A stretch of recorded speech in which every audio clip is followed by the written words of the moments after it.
বাংলাদেশ জামায়াত ইসলামের আমির ডক্টর শফিকুর রহমান নাকি ভারতের এক কূটনীতিকের সাথে গোপন বৈঠক করেছেন। এরকম খবরে আজকে যখন কথা বলছি ১লা জানুয়ারি বছরের প্রথম দিন, তার আগের দিন ৩১ ডিসেম্বর ২০২৫ সালের সন্ধ্যার পর থেকেই অসংখ্য খবরে ছেয়ে গেছিল বাংলাদেশের গণমাধ্যম। তবে বাংলাদেশের কোনো গণমাধ্যমের মূলত খবর এটি নয়, এটি বার্তা সংস্থা রয়টার্সকে দেয়া একটি সাক্ষাৎকার বাংলাদেশ জামায়াত ইসলামের আমিরের। ঠিক কী ছিল সেই সাক্ষাৎকারে এবং এটি নিয়ে বাংলাদেশের রাজনৈতিক মহলে নানান রকম আলোচনা হচ্ছে, সেই নিয়ে একটু নিউজ অ্যান্ড নয়েজ আলাপ করতে চাই।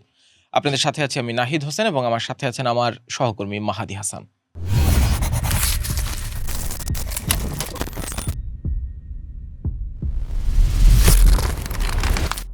মাহাদি, যেটা বলছিলাম, রয়টার্সকে জামায়াত ইসলামের আমির শফিকুর রহমান তিনি একটি সাক্ষাৎকার দিয়েছেন। শুরুতে একটু সাক্ষাৎকারের যেটি অরিজিনাল সাক্ষাৎকার, এটি ৩০ ডিসেম্বর রাত ৯টা ২৯ আমি দেখতে পাচ্ছি রয়টার্সে আপলোড হয়েছে বাংলাদেশ সময় এখন থেকে ১৫ ঘন্টা আগে। তিনি এক বেশ বড় সাক্ষাৎকার। এই বড় সাক্ষাৎকারে একটা জায়গায় এই ভারতীয় কূটনীতিকদের কথা এসেছে। তিনি বলছিলেন যে নানান বিষয় নিয়ে আলাপ আলোচনা করেছেন তারা, এবং একটা সাব প্যারাগ্রাফে the ties with India and Pakistan এই প্রসঙ্গে লেখা হয়েছিল। সেইখানে তিনি বলছেন যে as New Delhi seeks to engage parties that could from the next government, Rahman confirming meeting an Indian diplomat earlier this year after his bypass surgery. Unlike diplomats from other countries who made open courtesy visits to him, the Indian official asked that the meeting remain confidential, Rahman said. তিনি রিপোর্টে লেখা হয়েছিল যে Shafiqur Rahman confirm করেছেন যে একজন ভারতীয় কূটনীতিকের সাথে তার দেখা হয়েছে। মূলত তিনি বাইপাস সার্জারি হওয়ার পর তিনি অসুস্থ থাকার সময় অনেকেই তার সাথে দেখা করেছেন, সেই অংশ হিসেবে একজন ভারতীয় কূটনীতিকও তার সাথে দেখা করেছেন। কিন্তু সেই ভারতীয় কূটনীতিক কাকে অনুরোধ করেছিলেন বিষয়টি গোপন রাখতে। তারপরে তার কোট দিয়ে বলা হচ্ছে, why there are so many diplomats who visited me and it was made public, what is the problem? Rahman said, so we must open to all and open to each other. There is no alternative to develop our relationship. অর্থাৎ দুই দেশের সম্পর্ক উন্নয়ন করতে আমাদেরকে একে অপরের সাথে উন্মুক্ত থাকতে হবে, মানে খোলামেলা থাকতে হবে, গোপন রাখা যাবে না, এরকমই একটা ইঙ্গিত করেছেন তিনি। এই রিপোর্টটি প্রকাশিত হওয়ার পর বাংলাদেশের অসংখ্য গণমাধ্যমে, প্রায় সবগুলো গণমাধ্যমেই রিপোর্ট হয়েছে এবং অধিকাংশ রিপোর্টের শিরোনাম ছিল ভারতীয় কূটনীতিকের সাথে জামায়াতের আমিরের গোপন সাক্ষাৎ। তিনি একটি ফেসবুক স্ট্যাটাস দিয়েছেন। আপনি কি সেই স্ট্যাটাসটি পড়েছেন? আজকে সকালে তিনি এর বিপরীতে ঠিক কি লিখেছেন? আচ্ছা, যেটা আপনি বলছিলেন যে তার যে বৈঠকের কথা বলা হচ্ছিল বা দেখা করার কথা বলা হচ্ছিল, এরপরে কিন্তু গণমাধ্যমের সাথে সাথে সামাজিক যোগাযোগ মাধ্যমে খুব বিষয়টা নিয়ে আলোচনা হয় এবং প্রচুর মানুষ নিয়ে কথা বলছিল এবং জামাতের সমালোচনা করছিল। তার প্রেক্ষিতে উনি আজকে সকালে একটা স্ট্যাটাস দিয়েছেন, যেখানে উনি বলেছেন, জামাতের আমির আন্তর্জাতিক মিডিয়া রয়টার্সকে গতকাল দেওয়া এক সাক্ষাৎকারে একজন সাংবাদিক আমাকে জিজ্ঞেস করেন, ভারত যেহেতু আপনাদের প্রতিবেশী দেশ, তাদের সঙ্গে আপনাদের কোনো যোগাযোগ আছে কিনা, কোনো কথাবার্তা বা বৈঠক হয় কিনা? আমি তখন বলেছিলাম, গত বছরের মাঝামাঝি সময় আমি অসুস্থ হওয়ার পর চিকিৎসা শেষে যখন বাসায় ফিরি, তখন দেশ বিদেশের অনেকেই আমার সঙ্গে সাক্ষাৎ করতে আসে। অন্যান্য দেশের সম্মানিত কূটনীতিকবৃন্দ যেমন এসেছেন, তেমনি তখন ভারতের ২জন কূটনীতিকও আমাকে দেখতে আমার বাসায় এসেছিলেন।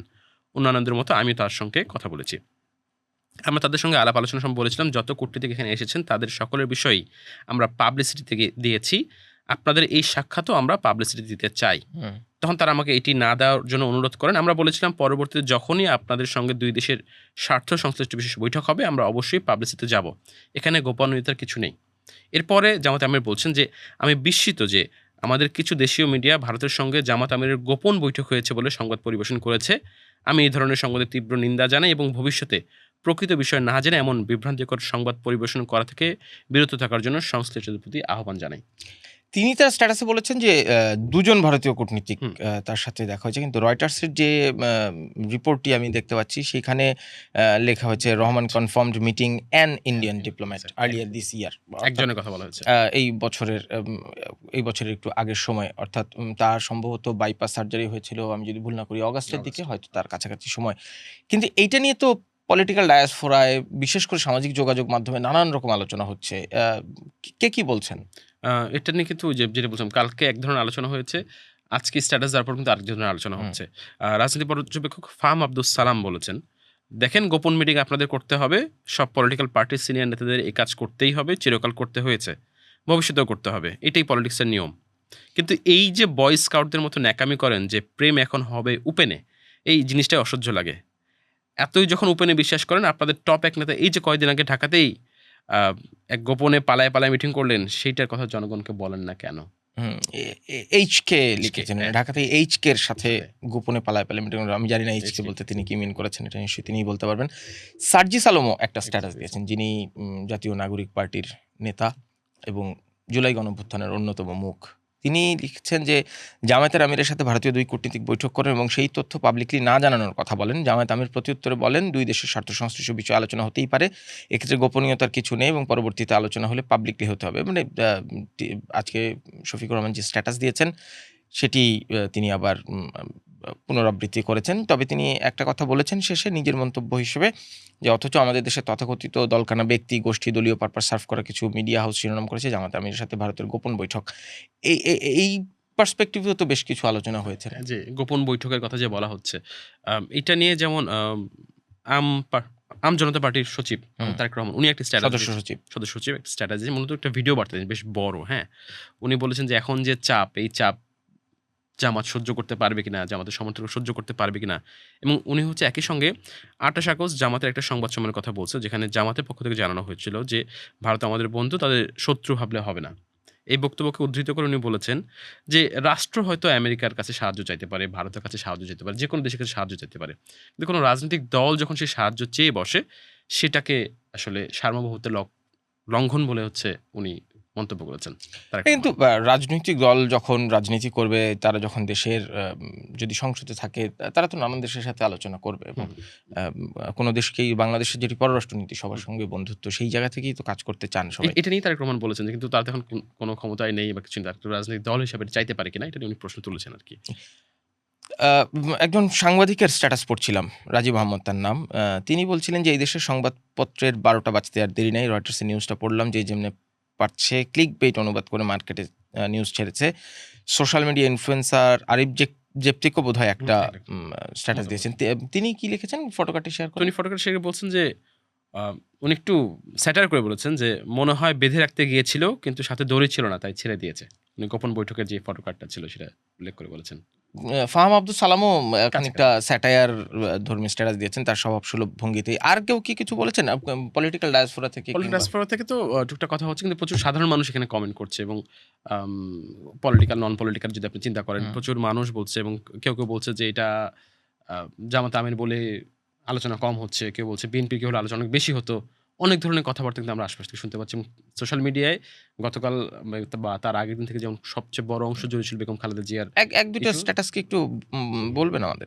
উম যেমন মাজহারুল ইসলাম শাওন নামে একজন বলেছেন যে, রয়টার্স বিষয়টি জানতে পেরে প্রশ্ন করার পরই তারা বুঝতে পেরে স্বীকার করেছেন। তাই প্রশ্নটা স্বাভাবিক উঠে আসে যে, রয়টার্স প্রশ্ন না করলে কি এটা কখনোই সামনে আসতো না? দেশবাসী কিন্তু এই বিষয়টা ইতিমধ্যে বুঝে গেছে। এমন একটা স্ট্যাটাস কিন্তু দিয়েছে। এখন আবার বলা হচ্ছে, আমি বিষয়টা সামনে এনেছি।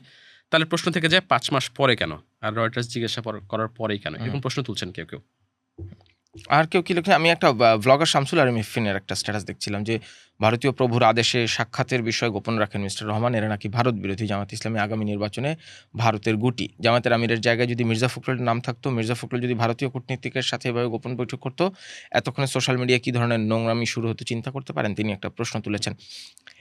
মানে এবং রাজনীতিবিদদের মধ্য থেকে খুব একটা প্রতিক্রিয়া এখনো দেখা যায়নি এই বিষয়ে। মূলত সোশ্যাল মিডিয়ায় নানা রকম রাজনীতি নিয়ে যারা নিয়মিত লেখালেখি করেন, নানা রকম সমালোচনা আলোচনা করেন, তাদেরই এই ধরনের বক্তব্যগুলো পাওয়া গেছে।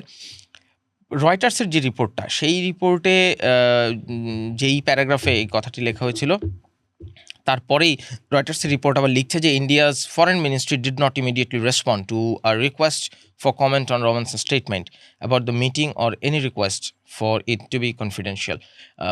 অর্থাৎ ভারতের পররাষ্ট্র মন্ত্রণালয়ে, আমি যদি ভুল না করি, রয়টার্স যোগাযোগ করার চেষ্টা করেছিল, তারা হয়তো কোনো মন্তব্য করতে রাজি হননি। তবে তিনি এই রিপোর্টে আবার লেখা আছে, an Indian government source confirmed contacts with various parties and India's foreign minister visited Dhaka on Wednesday to offer condolence to the family of BNP chief and former Prime Minister Khaleda Zia, who died on Tuesday. Asked about Jamaat's historical closeness to Pakistan, Rahman said, "We maintain relations in a balanced way with all. We are never interested in leaning toward any one country. Rather, we respect all and want balanced relation among nations." Pakistan সম্পর্ক প্রসঙ্গেও তিনি কথা বলেছিলেন। Report যেগুলো হয়েছে, রিপোর্টে কিন্তু আরেকটা বিষয় ছিল, সেটা হচ্ছে জাতীয় সরকার। অনেক রিপোর্টে আমি পড়েছি যে তিনি বলেছেন নির্বাচনের পর জাতীয় সরকার হলে তিনি সেখানে থাকবেন। ওই লাইনটাও এখানে আছে। আচ্ছা। তিনি আসলে বলছিলেন এই রিপোর্টে যে আম আগামী নির্বাচনে যারা জিতবেন তাদের মধ্যে থেকে তারাই নিশ্চয়ই সরকার গঠন করবেন হুম। এবং তারা যদি চান তিনি বলছেন, আমি তাকে আগে কোট করি, "We want to see a stable nation for at least 5 years. If the parties come together, we will run the government together." মানে তিনি বলছেন যে যদি সব রাজনৈতিক দল একত্রিত হয় তাহলে একসাথে সরকারটা চালানো যাবে। আমি বলছি আমরা একটা স্টেবল নেশন একটা স্টেবল নেশন, অন্তত ৫ বছরের জন্য একটা স্থিতিশীল রাষ্ট্র দেখতে চান। এবং একই সাথে তিনি ইন্টারভিউতে আরেক জায়গায় বলেছেন যে জামায়াতে ইসলাম যদি ক্ষমতায় আসে সেক্ষেত্রে জামায়াতে ইসলামী সিদ্ধান্ত নেবে প্রধানমন্ত্রী হিসেবে কি তিনি থাকবেন নাকি অন্য কেউ থাকবেন।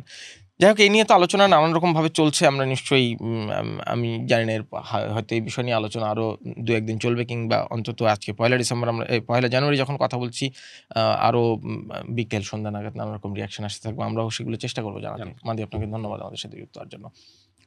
কথা বলছিলাম জামায়াত ইসলামের আমির ডক্টর শফিকুর রহমানের একটি বার্তা সংস্থা রয়টার্সকে দেয়া একটি ইন্টারভিউ, এবং যে ইন্টারভিউর প্রেক্ষিতে বাংলাদেশের গণমাধ্যমের নানান রকম সংবাদ নিয়ে এবং যেই সংবাদগুলো কার্যত নিন্দা জানিয়ে ডিবাঙ্ক করেছেন জামায়াত ইসলামের আমির। তবে এর পক্ষে বিপক্ষে নানান রকম আলোচনা আছে, আপনাদের মন্তব্যগুলো জানতে চাই। রয়টার্সের সাক্ষাৎকারটি পড়ে এই ভারতীয় কূটনীতিকের সাথে জামায়াত ইসলামের আমির যে বৈঠক, সেই বৈঠকের রাজনৈতিক প্রভাব নিয়ে আপনারা কি মনে করেন? কমেন্টে জানান আমাদের সোশ্যাল মিডিয়া হ্যান্ডেলগুলোতে, কারণ আমরা চাই কথা চলুক।